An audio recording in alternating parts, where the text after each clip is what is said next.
रामचरितमानस के इस भाग में इस प्रसंग का वर्णन है कि शिव जी सप्त ऋषियों को पार्वती जी की परीक्षा लेने के लिए भेजते हैं और सप्त ऋषि जाकर पार्वती जी के सामने शंकर भगवान की लाखों बुराइयां करते हैं, परंतु पार्वती जी उनकी एक नहीं सुनती और यहाँ तक बोल देती हैं कि मेरे गुरु नारद जी ने मुझे जो उपदेश दिया है और मेरे मन में जो भावना जगाई है, उसी कारणवश मैंने यह निश्चय कर लिया है कि अब जब भी विवाह करूंगी तो शिव जी से ही विवाह करूंगी, वरना कुंवारी रहूंगी, भले ही शिव जी 100 बार भी मना क्यों न कर दें। तो जो सप्त ऋषि होते हैं वो उनको प्रणाम करके जय जयकार करके लौट चलते हैं। तो आइए इस प्रसंग को पढ़ते हैं रामचरितमानस में।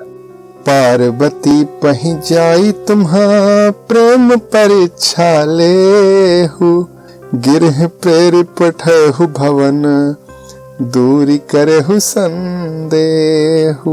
आप लोग पार्वती के पास जाकर उनके प्रेम की परीक्षा लीजिए और हिमाचल को कहकर उन्हें पार्वती को लिवा लाने के लिए भेजिए तथा पार्वती को घर भेजिए और उनके संदेह को दूर कीजिए।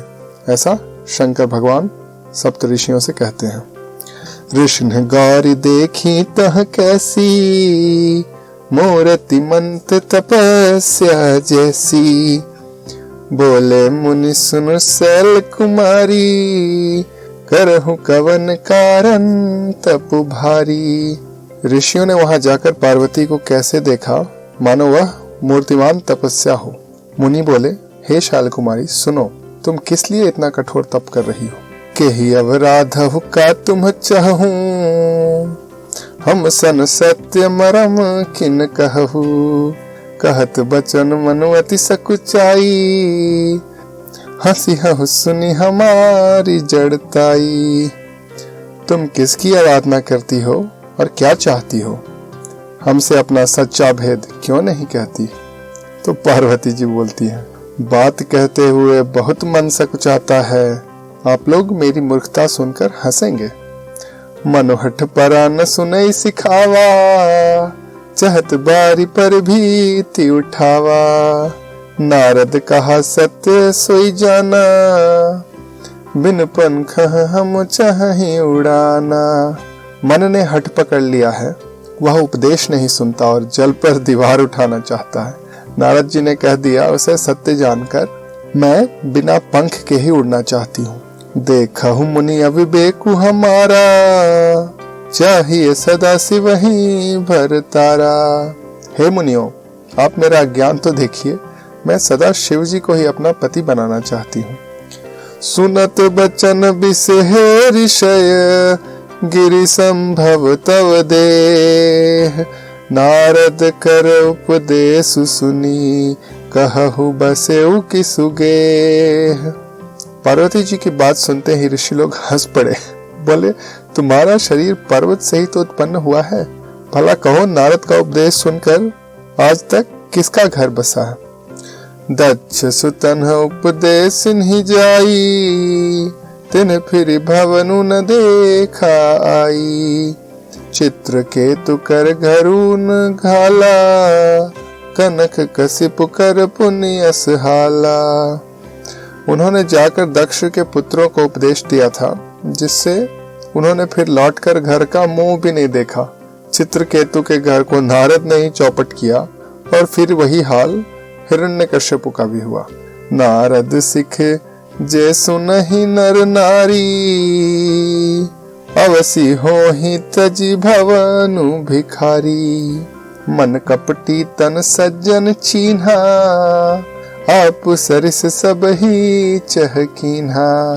जो स्त्री पुरुष नारद की सीख सुनते हैं वे घर बार छोड़कर अवश्य ही भिखारी हो जाते हैं। उनका मन तो कपटी है, शरीर पर सज्जनों के चिन्ह हैं, वे सभी को अपने समान ही बनाना चाहते हैं। तेहि के वचन मानी विश्वासा, तुम चाहु पति सहज उदासा, निर्गुण निलज कुबेख कपाली, अकुल अगेह दिगंबर ब्याली। यहाँ पर मुनिजनों ने शिव जी का भर भर के उनके दुर्गुणों का बखान किया। उनके वचनों पर विश्वास मानकर तुम ऐसा पति चाहती हो जो स्वभाव से ही उदासीन, गुणहीन, निर्लज्ज, बुरे वेश वाला, नर कपालों की माला पहनने वाला, कुलहीन, बिना घर बार का, नंगा और शरीर पर सांपों को लपेटे रखने वाला है। कहु कवन सुख अस बर पाए, भल भूलिहु ठग के बौराए। पंच कहे शिव सती विवाही, पुण्य अब डेरी मरायन हिताही। ऐसे वर के मिलने से कहो तुम्हें क्या सुख होगा। तुम उस ठग नारद के बहकावे में आकर खूब भूली। पहले पंचों के कहने से शिव ने सती से विवाह किया था, परंतु फिर उसे त्याग कर मरवा डाला। अब सुख सोवत सोचू नहीं, भीख मांगी भव खाही। सहज एका किन्ह के भवन, कबहु किनारी खटाही।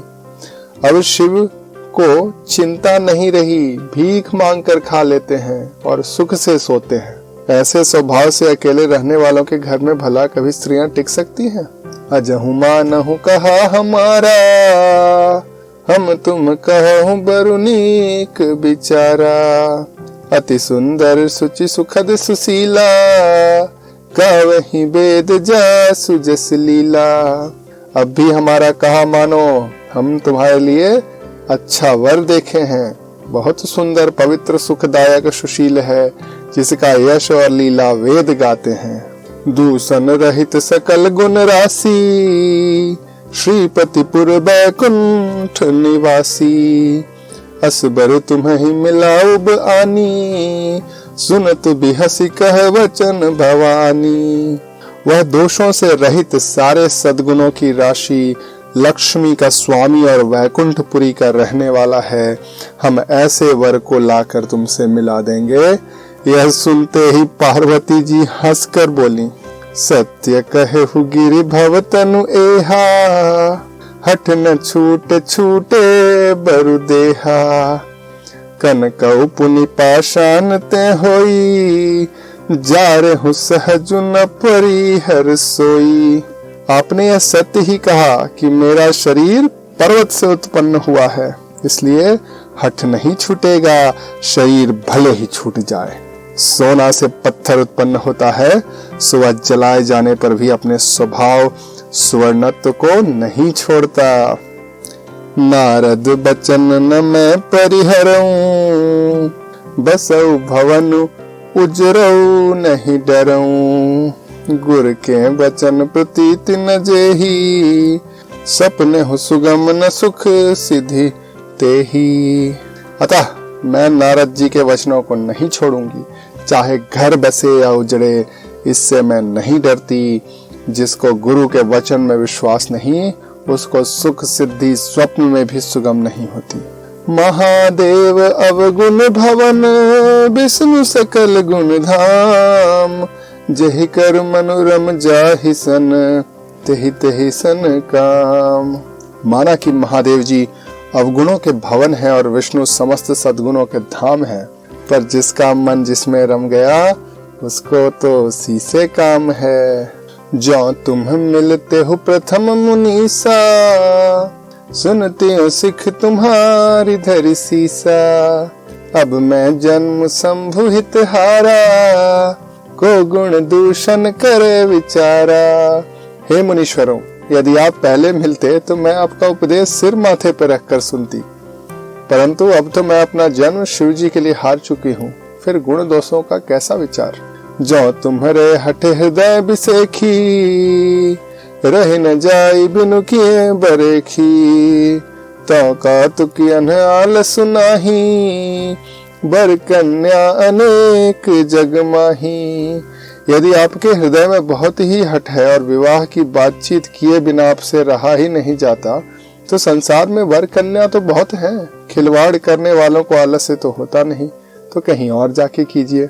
जन्म कोटि लगी रगर हमारी, बरऊं शंभु न तरहूं कुंवारी।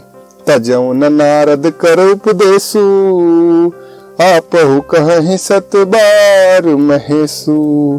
मेरा तो करोड़ जन्मों तक यही हठ रहेगा कि या तो शिव जी को वरूंगी, नहीं तो कुंवारी ही रहूंगी। स्वयं शिव जी भी 100 बार कह दे, फिर भी नारद जी के उपदेश को मैं नहीं छोड़ने वाली।